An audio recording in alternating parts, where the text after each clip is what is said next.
We are going to start our presentation with Jahanara Begum, a 56-year-old woman who is a widow and who has no one to rely on except for her son, who lives in Dhaka. And she resides in Shonadia Upojela, which is poverty-stricken.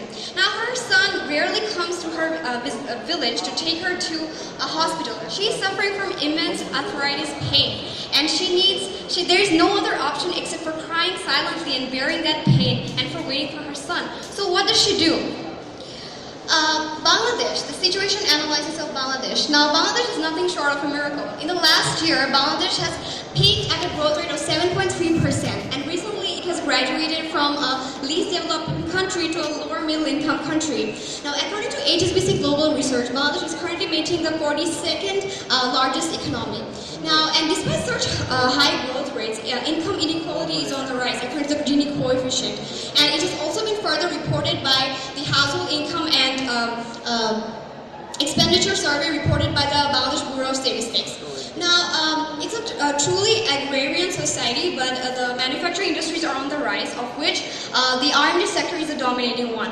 But steel and pharmaceutical industries are also in the top 10 industries in terms of value added and employment. Now, SDGs goals are being met and infectious diseases are reduced. But what about non-communicable diseases like diabetes and kidney stones and lung problems? What about them? Despite considerable progress in poverty-reducing programs, still 40 million people live below the poverty line. Alright, now why have we chosen pharmaceuticals and why not steel? Pharmaceutical industry has huge potential to tap into the international market. Secondly, pharmaceutical industry, as Bangladesh is a least developed country, they were exempt from a waiver of TRIPS, and that is an agreement of World Trade Organization. And that is basically least developed countries can copy the patent of foreign companies, and they can copy that without paying anything. Now, as Bangladesh has gotten promoted and graduated to a lower middle income country, this waiver will be removed.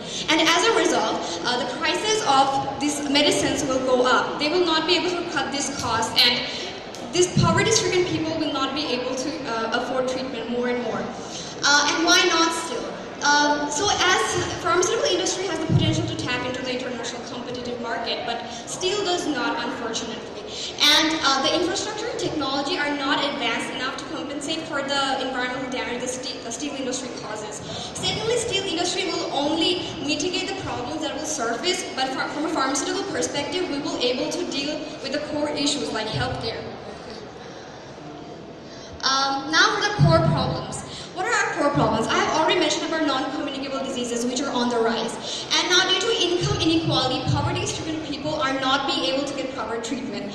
We argue about which sushi place to dine for tonight, but they cannot even, they don't even know, how they will afford their next meal. Corruption is prevalent in this area in terms of blurry property rights and predatory institutional behavior. There is geographical issues with geographical mobility of people. Think of Jahanara Begum, think of a handicapped person. How will he travel to the nearest hospital if it is not near in the first place? Economic growth is not trickling down to the lowest decile and quintiles of the economy. And there is age-old taboos and prejudice. We will also address the problem of missing data and imperfect data. Now for the big idea. Now, our big idea is taking treatment to doorstep to enhance healthcare and generate a data stream.